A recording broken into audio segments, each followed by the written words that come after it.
welcome to a brand new video from me, Pickles Parker Reviews. Now today I will be reviewing the 6th episode of Series 11 of Doctor Who, titled Demons in the Punjab. This episode is educational one that we saw, type of episodes we saw reintroduced into this series that haven't exactly been present throughout the rest of the new series. Very much a hark back to the early 60s. And yeah, I'd say this educated me. If you'd seen my preview, you would know I knew absolutely nothing about the partition of India, and I suppose I did learn something, quite a bit about it in this story, so I suppose that's a good thing. There is one thing that bugs me. It's right at the start of this episode, crossing your family time stream. So Yaz basically decides that she wants to go see her grandmother when she's younger, and the doctor lets her, which I find very odd. You know, the doctor does do the similar sort of thing in Father's Day, but I suppose it's just odd how cool the doctor is, how easy the doctor just lets her do it. Like, the doctor doesn't really put up much of a fight. And I suppose even the scene at the start with the old Umbrine, it seems a bit odd, because if you remember at the end of Retinas in the UK, Yaz's mum said, when you come back you're going to tell me all about the doctor, yet none of that seems to have happened, despite the fact Yaz has actually gone back. So that seems a bit odd, I suppose. I don't know if they're going to address that, or that is just never going to be addressed again.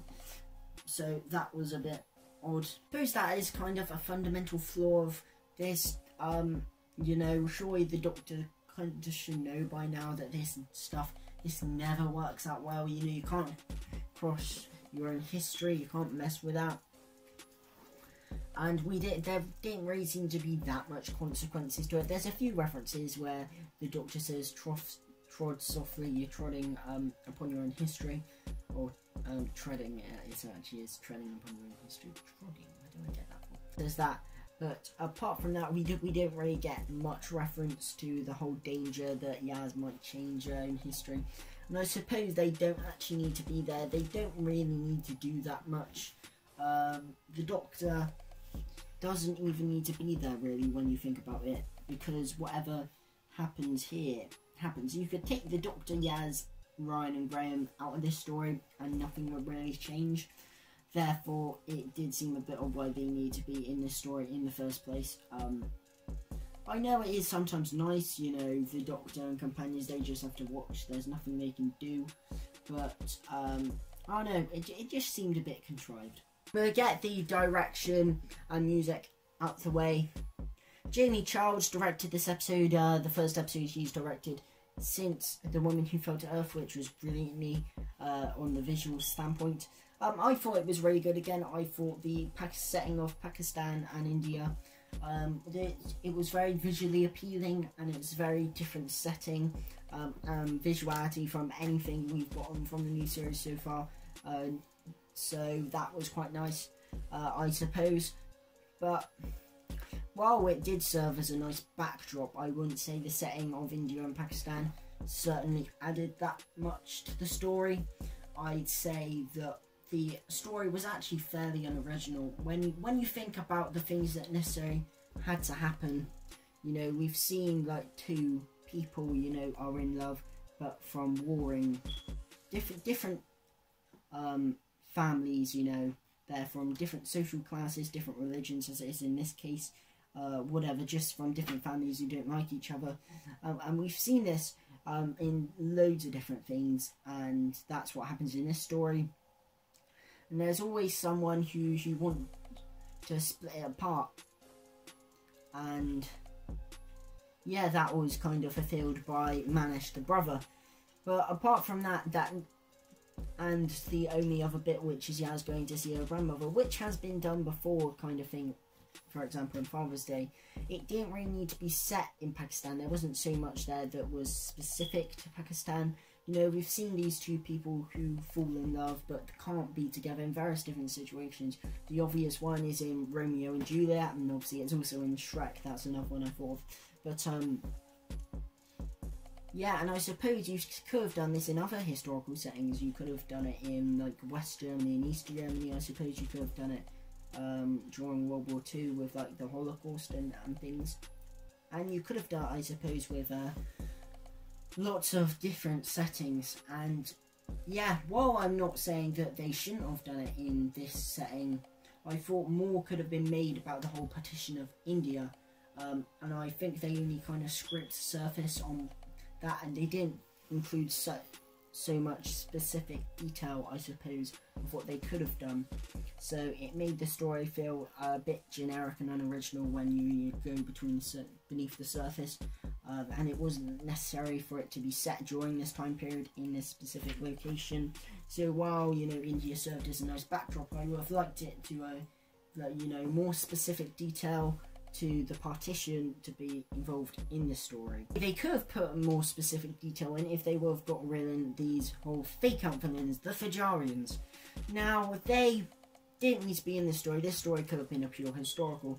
They serve, for the first 30 minutes, they serve as a nice kind of threat, and they do look quite creepy when the Doctor's like, and you know, keep on seeing flashes. They do seem quite menacing, and I like the effects where they kind of teleport and things. The design as a whole, I think, works well where it's in a silhouette. Up close, and especially on location in India, doesn't necessarily work particularly well. They don't look that threatening, but I thought there was a good, nice mystery behind them. Then they're revealed that they're not villains around the half an hour, 30-minute mark, and it works for this story, but it doesn't work for this series. So I'll kind of explain that more.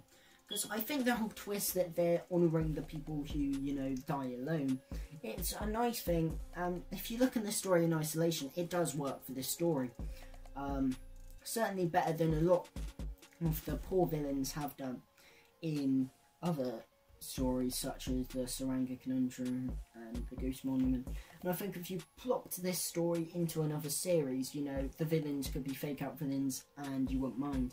But the problem is, this story is in this series where we've literally haven't had a single good villain, and you know, it just makes it annoying that this is yet another villain who just isn't a villain, which I suppose is quite annoying because we just want some good villains. So overall, I thought, yep, they worked for the story, but in the context of the whole series, they didn't really work. Our other villain is Manish, the brother of Prem. And I suppose he did serve as the actual villain of this story. I thought he was really good, probably the best out of the supporting cast, I'd say. I thought the performance was really good as well. And, you know, he did seem threatening. I'd say he was the best character in this one. And I thought he was played very well, as I'd said. And he did seem quite threatening. You could see how he was jaded because of what he believed in. He would turn against his family. And in that sense, I did think he worked quite well as a villain. Whether we needed the whole figure with the Fajarians, I'm not sure. He could have just been the villain from the start. And I suppose that's another thing that felt quite obvious. And that's one thing about this story. Not only was it unoriginal, but because it was unoriginal, you could kind of predict what was going to happen. As soon as you realised the Fajarians weren't villains, it was obvious that it was Manish. But I thought he worked very well. I think the performance was really good, and he's probably my favourite out of the supporting cast from the story. Moving on to the supporting cast, we have Umbreen, Prem, Hasna, and the old Umbreen. I thought they were all pretty good. I thought Prem was quite good. You know, I thought his performance was quite good. He is probably the most prominent out of the supporting cast, not that you'd expect. Umbreen, who you thought was going to be the most prominent out of the supporting cast, wasn't, but I thought she is quite good. I'm pretty sure I've seen the actress somewhere before. Maybe I haven't. Maybe she just reminds me of someone. But you know, I thought her performance was quite good. Hasna, the mum of Umbreen, wasn't really in it at all, so we can't really judge on her performance. I thought the performance from the old Umbreen, the Yaz's gran, who's in the first and at the end, was quite good as well and quite believable. Overall, I suppose the supporting cast didn't really get much to do apart from Prem and probably Manish. I think Umbreen didn't really get a lot to do, neither did Hasna, but I thought they were all pretty good for what they were worth. So, to get out of the way before I go on to the the TARDIS team and everything, I'll just talk about Segun Akinola's music, which I thought was quite good. There's quite a lot of emotional stuff. There's certain flavour of India twist on the music in this story, which I thought worked quite well. But some of his synth stuff, I would say, are getting mildly, maybe a bit annoying. Not overly annoying, but just some of the synth stuff. In certain parts where things could be silent, you just have a bit in there, and I think that is quite, I think the problem is because a lot of his synth is very much the same cues, and all his other music isn't very synthy. So I suppose he's just used these same sort of cues. They are getting kind of annoying. I'd like him maybe do a bit more synth with certain other things. So maybe you should tone back a bit of those, and maybe leave some things silently, or maybe choose a bit of different style of tones to use his synth in. But I thought some of his music was quite good. TARDIS team: Ryan, Yaz and Graham. Ryan didn't get a lot to do in this story yet again. A lot of people have been saying that his acting hasn't been very good, and I kind of thought, well, I thought Totem Gold was quite good, but these past couple of weeks I've kind of been looking at it, and I think, yeah, some of his things he does look a bit wooden, and I think so he would kind of be criticised if he was just a supporting character. And I thought, is that Tosin Cole's acting? And then I thought that maybe it isn't Tosin Cole's acting, but it's the accent he's putting on. Well, Mandip Gill, who plays Yaz, is from Huddersfield, as is Jodie Whittaker, but Tosin Cole isn't. He's from South London, I do believe. So he is putting on that Huddersfield accent, that Yorkshire accent, and you can definitely tell. And I think the problem is, as it makes him sound awfully wooden in some of his deliveries. Maybe if he can do better with it. So maybe it's the accent that is making people think Tosin Cole's wooden, and it's not actually Tosin Cole himself. So maybe that could possibly be improved on for the next series. Obviously they can't change it now, but for the next series maybe they could improve his accent, maybe make it a bit different so he doesn't have to put on such an accent that it affects his acting. But overall, what Warren had to do, not a lot really, barely had to do anything. This is the problem, having such a big TARDIS team. You've all having such a big TARDIS team and no two-parters, which has been revealed. There are no two-parters because they revealed the details of the finale. Not even the last episode is a two-parter. That's annoying. I think the finale kind of has to be a two-parter to have that cliffhanger at the end. Cliffhanger is a vital part of Doctor Who, so I kind of feel you need to have those cliffhangers. But that's the problem with having a big TARDIS team and no two-parters.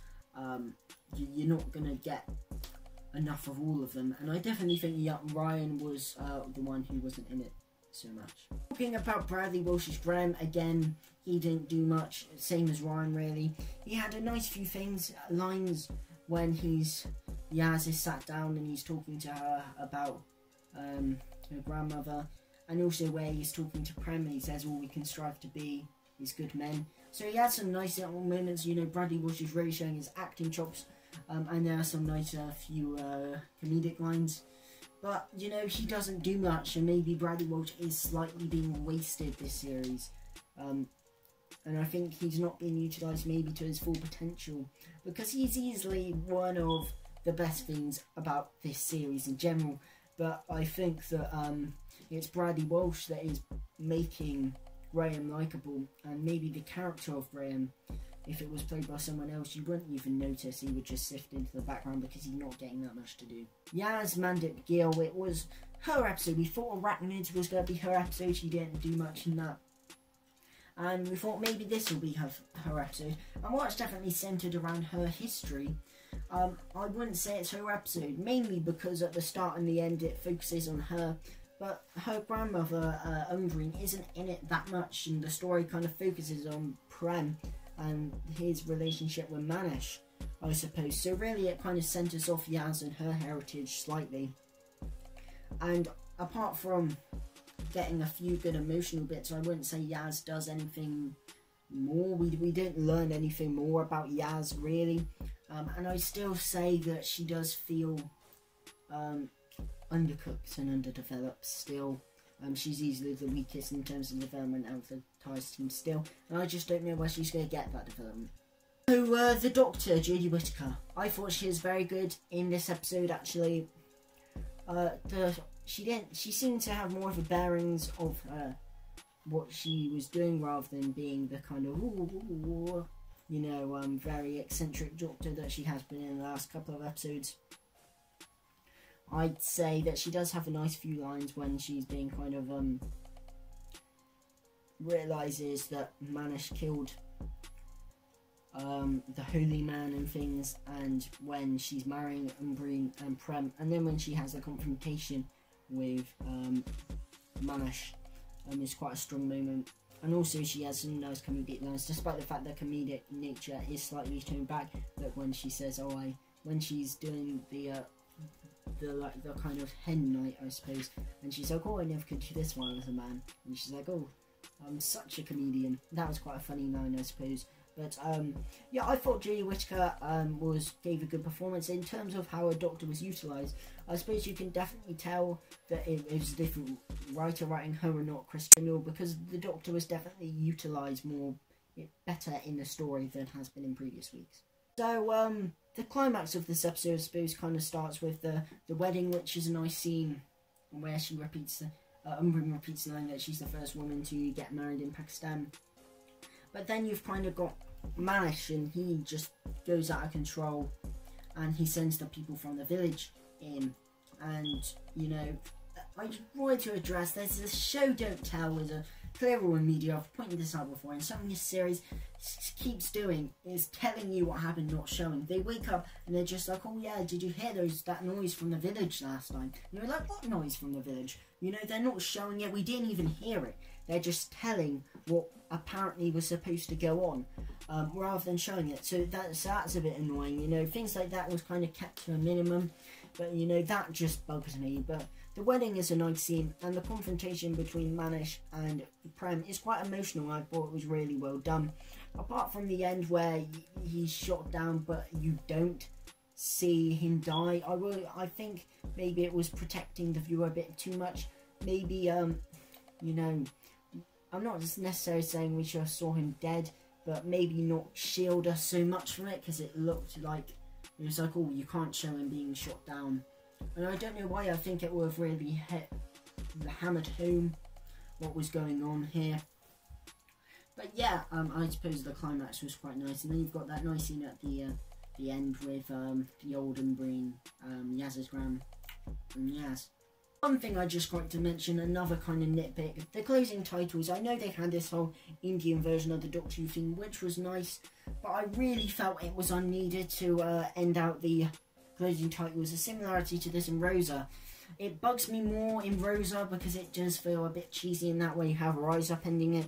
But in this one, I suppose, it felt even more unneeded, and I suppose you could have just had them, Yaz and her gran, have that emotional moment, and then it goes, and I think they seem to think that just breaks the moment, but I think it works because you have that emotional moment and then it reminds you that there's a next week. Overall, I'd say this episode was very educational. I definitely learned something from it, but that was mainly because I went in knowing nothing. I'd say Rose did a better job as a historical, in terms of having more details about the actual event that it was portraying. And also, I suppose the TARS team was also better utilised in that episode. While there were certainly good things in this episode, I thought the supporting cast was quite good, especially Prem and Manish.